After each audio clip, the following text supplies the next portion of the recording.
Kurva yang melengkung habis ini artinya suatu saat wabah ini akan berhenti. Nah, garis ini mewakili kapasitas rumah sakit dan tenaga kesehatan. Jadi semua yang di bawah garis ini kemungkinan besar akan dirawat, tapi yang di atas garis ini kemungkinan besar kesulitan dan bahkan meninggal dunia. Nah, tugas kita adalah membuat kurvanya tuh nggak terlalu melonjak tinggi, sehingga semua orang yang sakit bisa masuk ke dalam rumah sakit dan ditangani oleh petugas kesehatan. Jadi gimana caranya membuat kurva ini menjadi landai? Orang itu sakit nularin orang lain. Nah, orang yang sudah sembuh, tubuhnya jadi punya imunitas, sehingga kemungkinan dia tertular lagi itu kecil atau hampir nggak ada. Sehingga caranya sebuah wabah apapun itu dari zaman dulu berhenti adalah ketika cukup banyak orang kena virusnya, lalu menjadi imun sehingga virusnya nggak bisa punya orang untuk ditularin lagi. Nah, kenapa selama ini kita perlu banget namanya social distancing atau ngejauhin diri? Animasi ini bagus banget. Ini contoh kalau semua orang bergerak bebas seperti biasa, nggak ada pikiran, semua tetap pergi konser, pergi jalan-jalan. Ini akan terjadi. Satu orang akan menularkan semua orang berbarengan, dan itu yang berbahaya. Seperti tadi kita ngelihat kurvanya ya. Pada akhirnya akan lewat dan pada akhirnya semua orang akan sembuh. Tapi karena kurvanya tinggi, banyak orang akan mati dalam prosesnya. Nah, yang terjadi di Cina dengan adanya lockdown, ditutup, membuat orang tidak sakit sekaligus berbarengan. Jadi kurvanya lebih landai kalau kalian lihat, sehingga memberi waktu untuk orang-orang menjadi sembuh dan akhirnya bisa melandaikan kurvanya.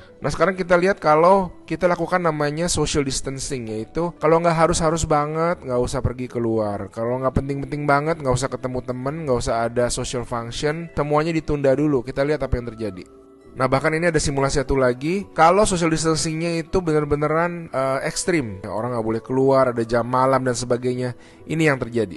Kita lihat beda banget kan. Jadi ada orang yang akan tetap sakit, tapi mereka bisa masuk rumah sakit dan dirawat.